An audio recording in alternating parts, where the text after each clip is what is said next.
everyone, my name is Krista Hood. I'm one of the nurse practitioner seniors, and this training today is about the abnormal breast consult template. So our objectives for today. We are going to provide training on the use of the abnormal breast consult template.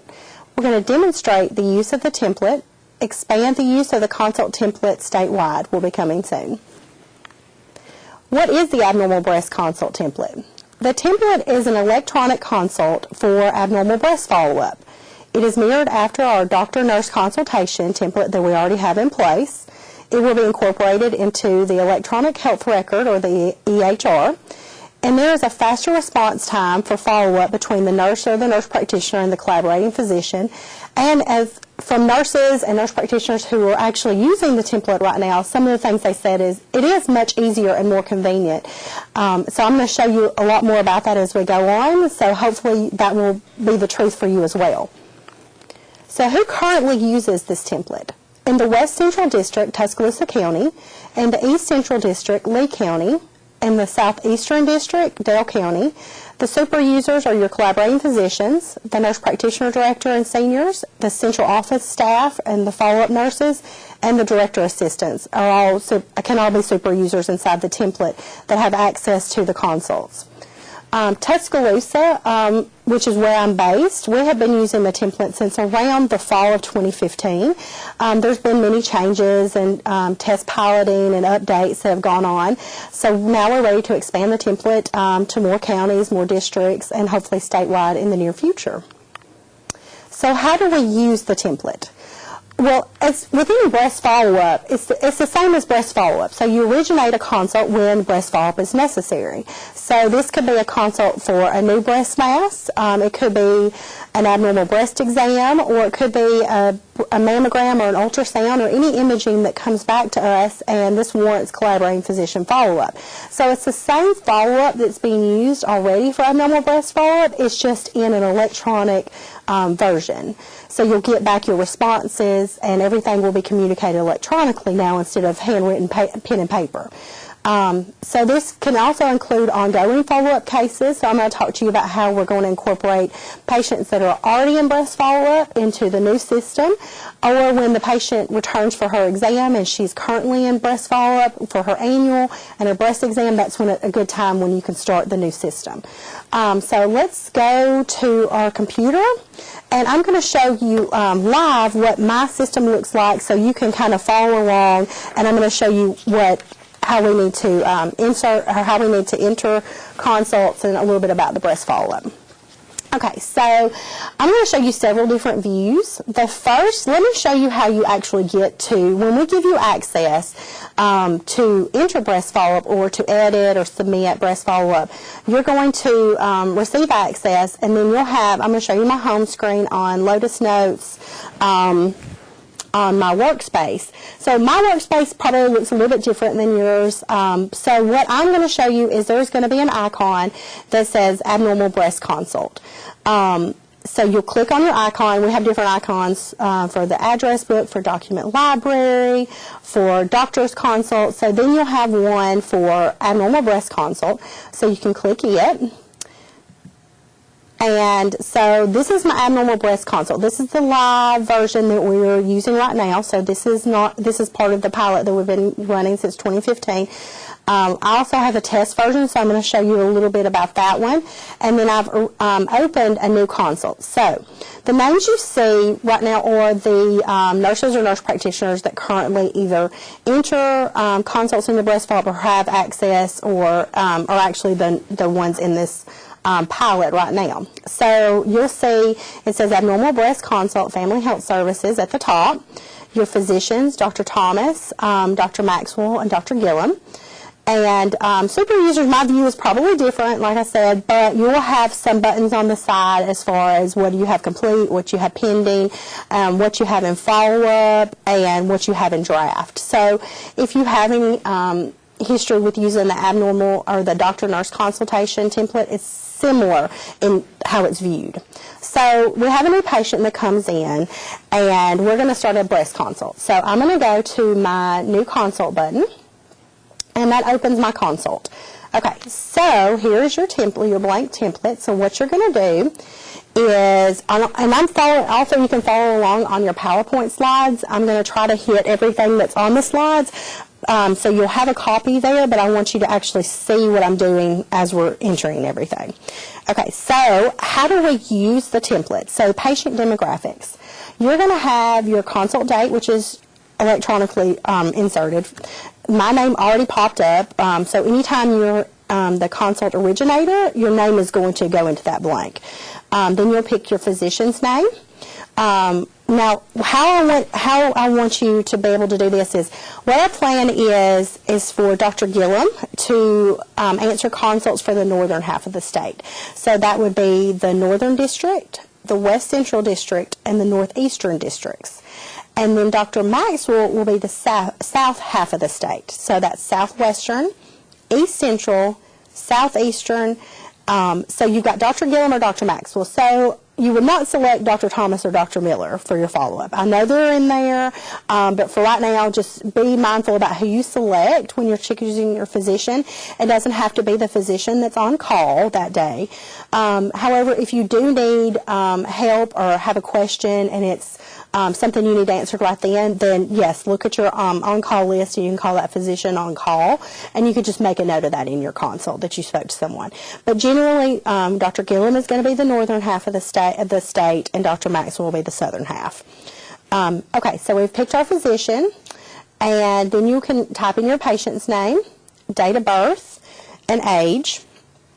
The CHR, some of the age is populate. Okay, so once you put your date of birth in, usually it populates the age for you. And then when you put in the CHR, it'll tell you which county you're in, and then the site name. So, say for instance, we put in a Tuscaloosa County, it would be a Tuscaloosa County and a Tuscaloosa site name. So then we've done our demographics, so the top part is filled in. And now we're going to move on to our chief complainer or visit reason. So this is a very important piece of the template or for the consult, because this tells the physicians, why is that patient here today and what do I need to do for them, in a quick, easy glance right there at the top of the consult, so that they'll know how they need to answer or what you're thinking is going on, so they can respond appropriately to make sure what their thought process is actually the same as yours. So just an example, say you have a 45-year-old patient that presents for her cancer detection annual, and she has a complaint of a left breast lump for 5 days. So that tells the physicians this patient is here for her exam and she has a complaint about a breast concern. You know, sometimes patients come in and they may have no complaints. They may be asymptomatic, or they have problems other than breast problems. And so for the consult template, we only really want to know about the breast problems. So if they're in PAP follow-up or they have a medical concern, those go in the other consult template for the doctor-nurse consultation. So this is more for, we want to know about complaints specific to breast issues. So let us know if there is a breast concern. And if she does not have a breast complaint, just state that she's coming in with no new complaints or no complaints. So other questions that are on your PowerPoint that you have in front of you is this a new problem? Was this a routine exam? Has this lesion or mass worsened? Is the exam different from last year? So just as you're entering information, just think through what I need to tell the physician so that they can help me. Then some other complaints could be if the patient had a mammogram and calcifications were on the mammogram, is there anything new that wasn't there last year? Or is this person currently in breast follow-up? You know, we don't want you to have to go back and summarize their whole breast follow-up history. We want to know just a summary of, because we have all those records at the central office, so you could tell us this patient was previously in breast follow-up, and I'm going to, you know, and then you're going to attach those handwritten notes. You'll have the mammogram follow-up page, and then any follow-up notes, you can attach those and we can pull that file here. So you don't have to tell us everything, just a little bit so we know that there is a history. And then we want to know, is the complaint versus what the report says, is there any difference in what, like if she had a left breast lump complaint and the mammogram says there's a right breast mass, should be, we should look through that and make sure that we're identifying what we need to. Or is there an error somewhere? Or is there two masses? And what fault needs to be done? So you want to make sure everything kind of lines up and all the puzzle pieces fit, so that their complaint, what we're getting back as far as their imaging, and how we're going to progress with our plan, just to make sure everything makes sense. Okay, so the next box is for medications, and by medications we mean hormonal therapy. This could be contraception use, anything where we're concerned that the patient is taking something that if they do have breast cancer, that they're hormonally sensitive to estrogen or progesterone. So, you don't have to, it's just a yes or no answer. So I didn't put in a CHR, so it won't let me type anything, but it's just a yes or no. So nothing changes. So we don't want to know if they're home medicines or if they're on a diuretic or hypertensive medicine. This is just mainly for birth control use or hormone replacement. Okay, so then the next box is about family history. So here we want to know, does she have a personal history of benign breast conditions, breast and or ovarian cancer? So if you check none, the box goes away. So if she has no history, that'll go away. If she does have a history, then just summarize it that she had a previous history of a benign lumpectomy in 2012. If you have records, you could attach those, but that's just kind of a benign history, just so we know that something has happened in the past. And definitely if she's had breast or ovarian cancer, we want to know a summary about that. And then we also have this previous breast follow-up patient, yes or no. And this is, like I said, under the chief complaint, you could also enter, this could be a place where you could enter your note about the patient was previously in breast follow-up and the notes are attached. So if you said yes, you could enter, this was the outcome, kind of a summary of if the patient went back to routine screenings, or if she's under treatment, or if she's getting mammograms every 6 months, just whatever's going on with the case. Just give as much detail in a summarized fashion so that the physicians can help us. And then we're going to go down to our breast exam. So you'll have the date of the breast exam, the clinician. So if you have a nurse practitioner that did the breast exam and you're entering the consult and she is no longer a nurse practitioner with public health, then you can pick resigned NP, and it'll give you an option to put someone in that blank. So this will be filled in. Then you have the option to put in your breast exam results. So these are what is taken directly out of the chart. So you can put in no masses bilaterally, no masses bilaterally with tenderness noted, or the nodularity bilaterally consistent with a normal exam, or there was an abnormal CBE, and then you're going to type in your description. So this comes directly from the nurse practitioner's description of the breast exam. So you'll type in your information, so you don't have to come up with any other, it's whatever she has documented in the chart is what's going to, or she or he has documented in the chart is what you're going to put in the description. So you just type that in, and then you come down to family history of breast and or ovarian cancer. So for this one, you're going to pick, if there's no family history, the boxes go away. And say the mother has breast cancer, you can type in her age. You can put 0 if the age is unknown. And we'd like to know if it's breast, colon, or ovarian. And that's how you just fill out the family history. And as you get used to doing the consult and you get used to playing with the buttons, because sometimes if you pick yes or no, it's going to change how the template is used. So just once you get comfortable with it, it'll make a little bit more sense. But right now, we're just entering the basic chart information. Okay, so now you've got down to the mammogram section. So she had a mammogram, and you select the type of mammogram. Was it a screening or diagnostic? What was the date and the results? So you have BI-RAD 0 through 6, or you have an option if a ductogram was recommended or an MRI. And then you go back down if there was a diagnostic mammogram. So if a patient had a screening and you have 2 different mammogram dates, you might have the same mammogram date. You would put in your diagnostic mammogram date, the type of mammogram, right, left, or bilateral, and then the results, 0 through 6. And there's going to be, okay, it's under ultrasound, I'm sorry. There it is. Okay, so ultrasound. I was thinking there was going to be an other with narrative, and I was going to show you that.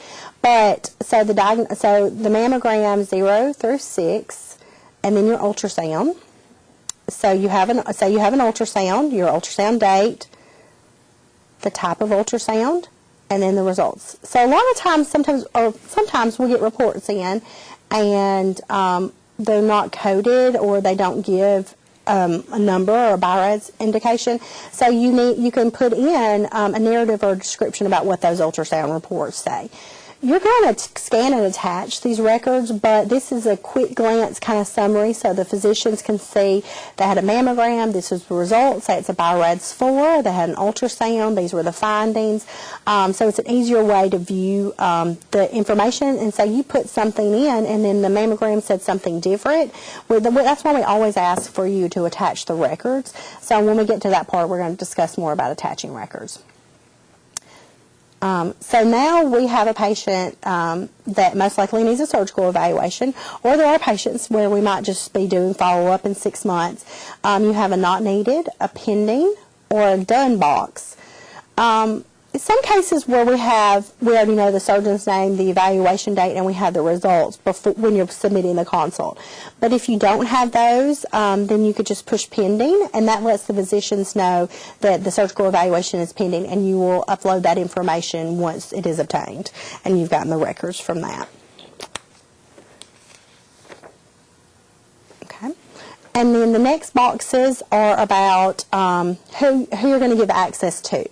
So what would be easiest is to give your district clinical director. I would give her access as in the CC box, and you just type in a name, and you can pull that clinical director up. I'm doing the West Central director, and then you just type in the last name, and you can add it and say okay, and that gives her access to view the consult and just print access. So you have to be careful which access you give, because if you give the wrong one, a person that needed to edit your consult may not be able to, and we have to re-request it. So give your district clinical director. So when you're entering your information, give your clinical director or it was A&D, the DCD, access to your consult. And then in the other blanks, you're also going to enter your nurse practitioners. So I'm going to put myself in one, if it'll let me. There we go.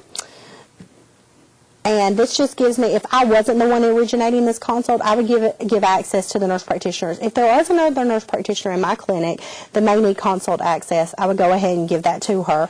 Or another nurse that would do follow-up on breast. If you have a follow-up nurse that's not the primary follow-up nurse, just so everyone has access to the consult. Another person under CC, I'm sorry, I forgot to mention, we have a grouping that needs to be added. It's FHS. And then you'll go to Consult, MP Physician Copy List, and you'll add that. So in your CC blank, you'll have your District Clinical Director, and then FHS, Consult, MP Physician Copy List. And that sends the consult to others that can view it, and will get emails when you update or need to be able to access your consult. And then you have the other nurses or nurse practitioners with access. So then you'll also have a statement that says, when you give another MP access to this consult, you will no longer receive email notification. That just means you are going to have to be aware that when an update is done or you give access, that you won't get an email saying that it's been updated or completed. If you're the only person in that box, you'll usually get an email when the consult is updated or completed, but you may not, so you have to be aware to keep monitoring your consults for any updates or changes as you add them and are waiting on your response. Okay. And then attaching files. And so here, you'll just search through your documents, your desktop, wherever you save your files. Same way how we would scan the information and attach it as an email, you're just going to attach the files under the Attach Files comment section. And then we're going to talk about attaching files a little bit later. And we do not archive, so you wouldn't change to archive. And then the history is just it's like an electronic computer populated list of who all's been accessing the consult or who's editing the consult and when that was done. So I'm going to show you a little example on it. So let me show you a different view. So this is a test that we've done on a patient, a test patient. So Beth has gone in and entered some information. Test patient, she's typed in just some basic breast complaint, personal history, breast exam, family history, mammogram, ultrasound. This is when the surgical evaluation we had the information. We have since removed the patient consult summary. Like I said, we've been testing the document and making changes so that it will be more user-friendly and meet our needs. So you might see, we might change things as time goes on. But I wanted to show you this. So after you submit your consult and you're waiting for the physician to respond to you, there's a physician section and it'll say pending, but then once they make their recommendation, it'll say something such as above noted awaiting biopsy results, and it'll be completed and have a date and the physician's name. And then it'll go from pending to complete on this screen and in your main screen, which I'll show you that too. And then this is also your follow-up. So you need to come back in and you want to edit your document.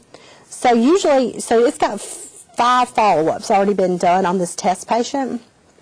So I could come in and enter my follow-up information and then save it or add follow-up, which your add follow-up button is right here. If you save and close, it'll just kind of save it as in draft, so it hasn't been submitted, but you can add your follow-up here. And then there's a calendar. So what is helpful here, you're still going to be keeping your ticklers, you're still going to be documenting on your progress notes, your abnormal breast follow-up notes. You're still going to be doing everything per protocol that we're already doing, but it's helpful for us. It'll go into a folder and for you to use the calendar so that if you have a mammogram that's due in 6 months, that you put when the next follow-up is due, so it'll go into a folder, and I'll show you that too, so that you can change the calendar button so it'll go into the folder so we'll be able to know who needs follow-up and if follow-up is late or not done yet. So it's a helpful tracking system, but you've got to use your calendar to help you determine your date and then add your follow-up. And then there's our attached files, and here's some history. And just said that Beth Allen submitted the consult, Dr. Maxwell added follow-up, and it's just the computer-generated account of what happened with the history. So if I want to use save and close, if I was adding follow-up, it would just save it in that follow-up box. And if I didn't want to lose the information but I wasn't ready to submit it, I would choose add follow-up when I'm ready to submit it.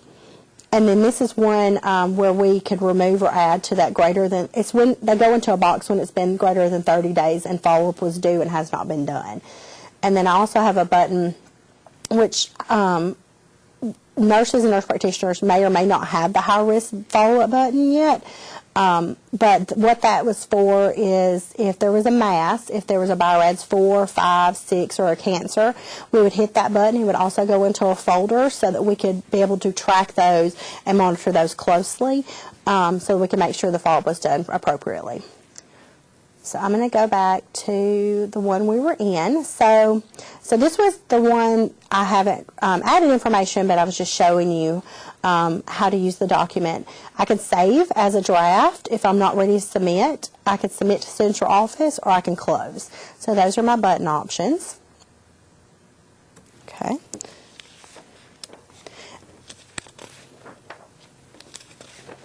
Okay, so I've shown you live how to use your consult template, and then I'm going to come back and tell you about the attached files in just a second. So I'm going to start closing these so I can make sure. Okay, this is my folder where it says greater than 30 days follow-up. So these are patients that we have put in the calendar that they needed to follow up at a certain time, and it's been greater than 30 days since that date was chosen, so it goes into a folder. There's some that we can remove from follow-up.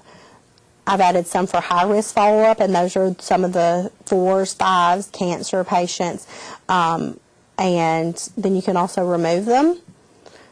And then my drafts, if I've edited any, I have a draft here that I was working on. And I can also go into my consult and print it. You can do a printable view, and then you can print that, and that's the copy that is placed in the chart once the physician has made the recommendations. So I typically don't print. Right now, as this one says it's pending, I wouldn't print and put it in the chart, file it in the chart until the physician has made the recommendations. That just seems to be the easiest way for me to do it. And then I've shown you the test. Okay. So if we go back to the PowerPoint slides, I'm going to tell you a little bit more about attaching information and attempting contacts. Okay. So I'm going to scroll through some of these slides. We've talked about patient demographics. We've talked about our chief complaint and visit reason, and our medications for hormonal therapy, personal and family history, our imaging results, our summary and surgical evaluation, who you give the access to for the consults, the follow-up sections and how to use those, how to submit a consult, and the history section. Okay, so now we're on attempting contacts and attaching files. So this is just a summarized information about what I'm looking for when we're looking at consults. If there's progressive escalating attempts at contact, that would be a phone call followed by a first-class letter, followed by a certified letter. So we wouldn't do just jump to a certified letter. So you want to use escalating attempts at contacting patients. So you want to be specific on what type of letter you send. So we don't need it's just like the way we do breast follow-up now. We don't send progress notes or an update on that we attempted a phone call to a patient if we haven't contacted the patient about their breast follow-up. So this is more of a, we want to know when all attempts have been exhausted, you've done escalating attempts, you've sent a certified letter, and you're not able to follow up with this patient any further. You're going to flag the chart and close it to follow up. And that's what information, just so the central office is aware that we've attempted to contact this patient about her abnormal breast condition, and it's just letting them know. So we don't need to know that you've attempted a phone call every time you attempted a phone call or a first class letter. So just when you're ready to close. So be specific about that. And then when you attach your documents for scanning, these are just some information. When you scan a document through your scanner, make sure you open your document and you view it. Sometimes we scan documents and they may be crooked or blurry, or you can't read them very well, or there may be duplications. You may have sent us this information previously, so you wouldn't want to resend the information again. So make sure you open your documents and you're aware of what you're sending, because you're involved, whoever the RN, the nurse practitioner, you're involved in the follow-up process, so we want you to be aware of where you are in the process, so make sure you read the notes, and that's why the summary sections are important. So when you attach a file, make sure you're careful about how you do it and it's purposeful. This step, as far as attaching files, will replace where we used to scan an email to the abnormal breast follow-up email. So that part, you're still scanning and sending the information somewhere. It's just going to be attached in the consult. And then the name in the files appropriately. When you start adding a lot of documents, so say you're scanning the current CHR 12 and you have several pages of that in one document, and then you have your imaging reports, and then you have your surgical reports. If they're all named something similar or they're not named at all, then the physician has to go in and determine open all those files and read through them. So I just think it's easier if you name them something, whether you use the initials of the patient and then surgeon notes and then the date, or you could use just surgical notes or imaging reports or CHR12, just something so I could easily, or the physicians can easily look and say, I need to look at her 12 to see what the history said and what the breast documentation was. So I'm going to click on this file, so they don't have to open 10 different documents to find out what they're looking for. So it's just being mindful of how this process works and how to make it flow a little bit easier. Okay, and just some scanning tips. Like I said, you want to view the document that you're attaching. If you cannot read it, we can't read it. So, like I said, if it's got a blank page, some scanners are set where they'll scan a page and then have a blank page and then scan a page. So if there's a way to fix that or delete those pages, that's helpful. If you have a document that's 4 pages long, try to scan it as one document so there's not 4 individual documents attached. Redo the scan if it's crooked or upside down. It just saves a lot of time because there are a lot of cases going through. I think in an active week there's about 75 to 100 that the physicians are having to look through, and I think there's over 400 in the state. So that's a lot of breast follow-up. So the easier it can be on the physicians, they can get back your response quickly, and you can get this process going. Of course, with breast follow-up, we already hope the follow-up is moving along according to protocol. So you're kind of doing this to let the physicians know. So you're not waiting on a response, but the response time is quite different when you're doing electronic. Your response time may be a few days versus a few months when we're doing it that handwritten way. So I think you're going to be really pleased with how fast your response time from the physicians is, because it's just a quicker way to get the information. But it also has to do with you too. If you present the information in a clear, concise way, the physicians don't have to ask you for additional information like the CHR12 or the imaging reports. If you present them with everything they need and they can make their recommendation, and then you can go on with your follow-up process. If they have to come back and ask you for progress notes or surgeon's notes or biopsy reports or pathology reports, it just lengthens the amount of time the follow-up is and the amount of responses, because every time you add something to follow-up, the physicians have to come in and respond to it. So if they have to ask you several times for a document, just be mindful about what you're doing and try to think ahead about what they need so that they can give their recommendations, so that you can make sure that everybody's on the same page and get that patient the care they need as quickly as possible. It also helps to be proficient and efficient and productive if we don't have to come back and ask for more information, if you think through. And that's all in protocol about what you need to send. That hasn't changed. Everything that's in protocol about sending all the documents, how to send them, when to do follow-up, how often, that doesn't change. It's just how you're interacting and how the process flows. And just some little tips. The physician sometimes will say return to annual screening, and that means the process is complete. So there's no further follow-up needed. So say a patient has been through breast follow-up, you've entered everything into your consult, you've gone back and forth about follow-up, you've added, say it was a BI-RADS 3 and you had a 6-month follow-up, and then it's a 2, and then they say return to annual screening.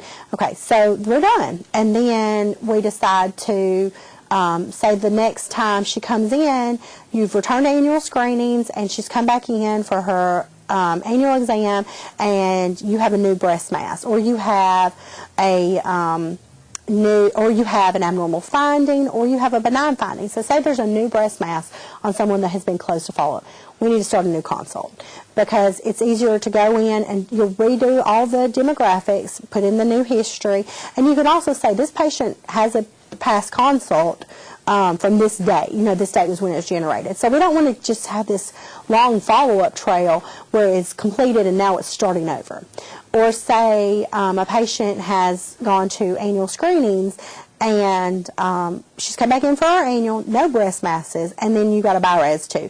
So she doesn't need to have that consult updated. So that consult's done. You've gone back to annual screenings. We don't need to keep updating the consults because the breast follow-up is complete. There's no follow-up needed.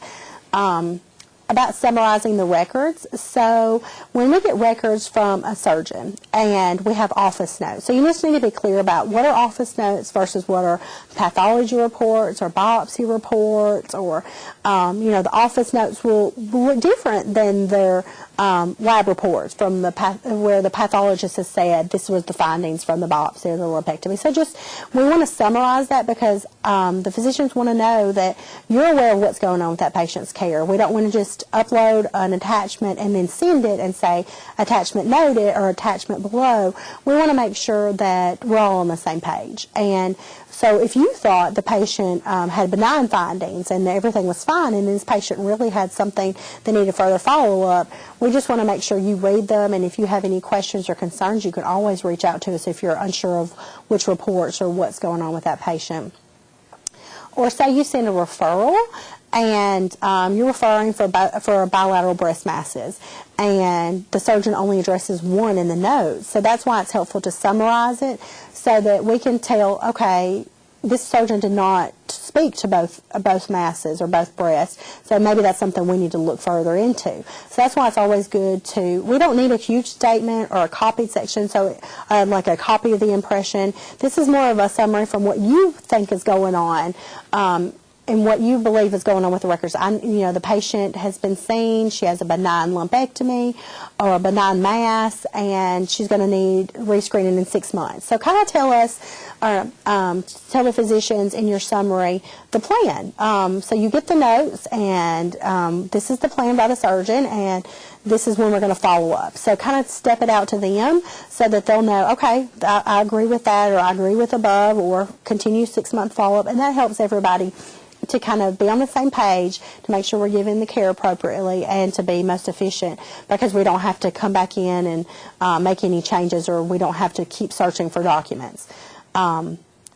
So don't create a consult if one already exists. And what I meant is if another nurse or nurse practitioner has already generated a consult on that patient and she's still in that current breast follow-up process, you wouldn't generate a new one. So, always be aware. That's why it's really important to document on the CHR1 and to have the consult filed in the chart under the breast tab, and to make notes on the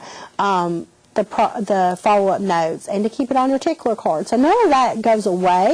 It's just making sure that you don't duplicate anything, and then everybody's aware that a consult is going on, or this patient's an abnormal breast follow-up, and that they can easily open the consult tab and see that they're in breast follow-up. And don't do things for consults that are clearly in protocol. Like I said, you wouldn't want to open a consult and generate a consult on something that's benign, like you had a normal breast exam and the imaging reports are a 1 or a 2.